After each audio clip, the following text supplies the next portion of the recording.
Shalom, selamat pagi. Tuhan Yesus baik dan selalu memberkati, menolong dan memimpin kehidupan kita. Biarlah kita terus berjalan di dalam jalan-jalan Tuhan, jalan-jalan yang ditunjukkannya kepada kita. Dan saya percaya jalan Tuhan adalah jalan damai sejahtera, jalan yang ujungnya adalah kehidupan, jalan kebenaran, jalan kesucian yang akan mendatangkan kebaikan, kehidupan yang kekal di dalam kehidupan kita. Hari ini kita mulai membaca dari Kisah Rasul pasal 6 ayat 1 sampai ayat yang ke-15, Mazmur pasal 126 ayat 1 sampai ayat yang ke-6, dan kitab Amsal kita baca pasal 16 ayat 26 sampai ayat yang ke-27. Dan kita masih belajar bagaimana mengalirkan kehidupan Tuhan melalui perkataan kita. Bagaimana hidup kita bisa memberi pengaruh kepada orang lain,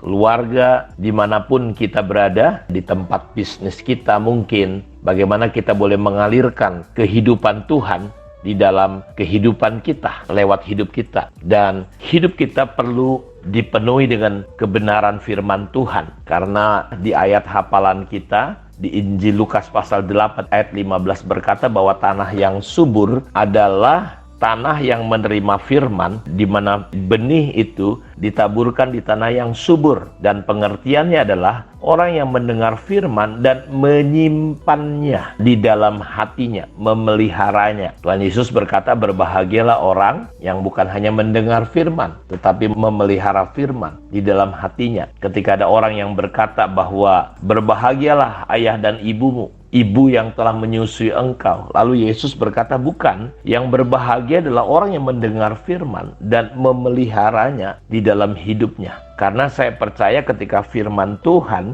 di dalam hidup kita terpelihara dengan baik, apa yang terjadi itu ibarat biji gandum yang jatuh dan dia mengalami kematian, sehingga dia mengeluarkan sebuah kehidupan. Benih itu akan mulai bertunas, bertangkai, makin besar, dan dia makin berakar, lalu dia akan mulai berbuah. Dan saya mau katakan bahwa ini adalah sebuah kehidupan di mana kita bukan hanya mengenali keajaiban perbuatan-perbuatan Tuhan, tapi kita mengenali Tuhan dengan benar. Karena berbeda sekali mengenal Tuhan dengan mengenal perbuatannya. Dalam kitab Mazmur pasal 103, Daud berkata bahwa kepada orang Israel Tuhan menunjukkan apa? Perbuatannya. Tetapi kepada Musa dia menunjukkan jalannya. Jadi dengerin baik-baik, berbeda sekali mengenal Tuhan secara pribadi dengan mengenali Tuhan dari perbuatan-perbuatannya. Banyak orang, seperti orang Israel contohnya, mereka melihat perbuatan-perbuatan Tuhan. Coba saudara lihat, kurang apa mereka melihat perbuatan Tuhan. Di Mesir air berubah jadi darah, sampai Firaun ketakutan. Datang lalat pikat, datang kodok, sampai yang terakhir yang hebat adalah bagaimana anak-anak sulung di Mesir mati semuanya, termasuk binatang. Dan itu yang membuat mereka keluar. Bahkan saudara, ketika mereka dikejar oleh tentara Mesir yang besar, Firaun mengerahkan untuk terakhir kalinya, marah dia dengan orang-orang Israel yang dipimpin oleh Musa pada waktu itu. Saudara, di depan mereka Laut Kolsom menghadang. Di belakang mereka tentara Mesir berambisi untuk memusnahkan mereka. Dan saudara, mereka melihat bagaimana Laut Kolsom terbelah dua ketika Musa berseru-seru kepada Tuhan, mengarahkan tongkatnya, dan laut itu terbelah. Angin keras datang, menyibakkan satu ke kiri, satu ke kanan, sampai kering. Dan mereka bisa berjalan di dasar Laut Kolsom itu. Dan bagaimana ketika tentara Mesir sudah begitu dekat, ada angin, ada kabut yang menghalangi tentara Mesir, sehingga tidak berhasil membinasakan mereka. Dan saudara, mereka keluar dan menyaksikan dengan mata mereka bagaimana tentara Mesir itu binasa. Di padang gurun selama 40 tahun, Bapak Ibu, mereka lihat contohnya bagaimana sepatu mereka, kasut mereka tidak rusak. Bagaimana mereka melihat baju mereka. Dan dalam perjalanan mereka, bagaimana mereka melihat roti mana turun dari surga, dari langit setiap hari. Burung puyuh dikirim, Ada tiang awan, tiang api menyertai mereka dan berbagai-bagai mujizat. Tapi kita melihat dalam kitab Ibrani 3 ayat 19, demikianlah kita lihat mereka tidak masuk ke tanah perjanjian yang sudah dijanjikan karena ketidakpercayaan mereka. Padahal mereka melihat perbuatan-perbuatan yang ajaib. Karena itu betapa pentingnya kita sebagai orang percaya mengenali Tuhan secara pribadi. Sehingga apa yang terjadi ketika kita seperti biji gandum yang jatuh dan mati, mengeluarkan, dan ini butuh pengenalan, tingkat pemahaman, sampai kita bisa mengalirkan kehidupan Kristus.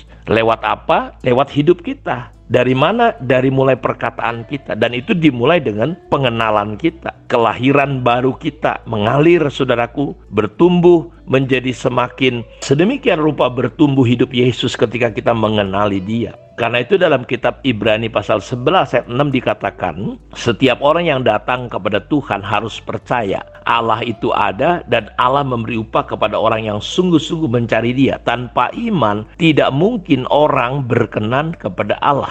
Setiap orang yang datang kepada Tuhan harus percaya Allah itu ada. Ketika kita mendengar kata Allah itu ada, maksudnya kita harus mempercayai Allah itu apa adanya. Kepercayaan kita tidak akan pernah melebihi pengenalan kita. Mempercayai Allah apa adanya Allah, bukan Allah menurut kita. Seringkali banyak orang berpikir mengenal Allah itu sama dengan melihat mujizat, melihat pertolongan. Orang mati bangkit, orang buta melihat. Ya bagus saudara-saudaraku. Tapi untuk kita bisa mengalirkan hidup Tuhan lewat perkataan kita, butuh pengenalan kepada Allah. Karena itu setiap kita yang datang kepada Tuhan harus percaya Tuhan itu ada. Maksudnya kita perlu mempercaya Allah apa adanya Allah. Seringkali kita menurunkan standar Allah. Terkadang orang menggampangkan, udah simpel aja. Apalagi memang kita sedang hidup di dunia yang orang malas belajar. Orang malas berpikir karena handphone yang saudara pegang memudahkan untuk kita menjadi generasi yang gampangan, generasi yang instan, pengen cepet. Kita nggak bisa tekun, sehingga banyak orang kecolongan dalam hidupnya. Saya tadi dengar seorang pengkhotbah hebat, kita simple aja lah. Sudah nggak bisa. Kita coba membuat Allah sesuai dengan otak kita, dengan pikiran kita, kemampuan kita. Nggak bisa. Kita harus mengenal Allah apa adanya Allah. Karena itu butuh waktu, butuh pengenalan, butuh doa, butuh hubungan yang intim, butuh belajar. Kalau enggak, kita akan mengalami kesulitan ke depan. Kita akan gampang murtad. Kita akan gampang kecewa, kita akan gampang terluka, dan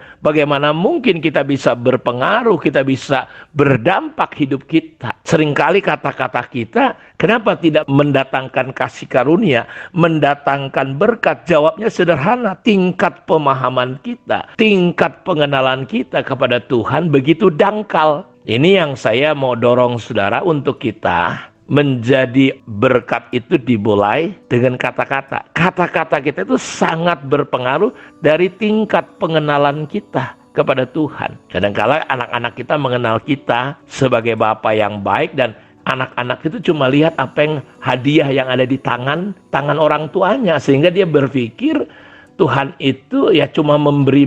Oh betul sekali, Tuhan pemberi. Tapi kita perlu memahami Allah secara utuh, bukan menurut kita dalam pemikiran kita yang kanak-kanak itu. Sehingga seringkali gereja kehilangan urapan, kuasa, terjadi sakit hati, perpecahan. Kenapa? Tingkat pemahaman kita yang tidak bertumbuh. Karena itu saya mau dorong kita minggu-minggu ini belajar bagaimana kita bisa mengalirkan hidup Tuhan lewat perkataan, dan itu dimulai dengan tingkat pemahaman kita. Sejauh mana kita mengenali Dia, sejauh mana kita berakar di dalam Dia. Kiranya Tuhan Yesus memberkati kita semua. Mari kita berdoa. Bapa, terima kasih untuk kemurahan, untuk anugerah-Mu yang luar biasa ya Tuhan. Diberkatilah semua anak-anak-Mu. Singkapkan semua yang menutupi mata hati kami, sehingga kami bisa melihat Engkau dengan benar. Terpujilah Engkau Bapa. Di dalam nama Tuhan Yesus kami berdoa, kami bersyukur kepada Tuhan. Haleluya. Amin. Tuhan memberkati kita semua. Shalom.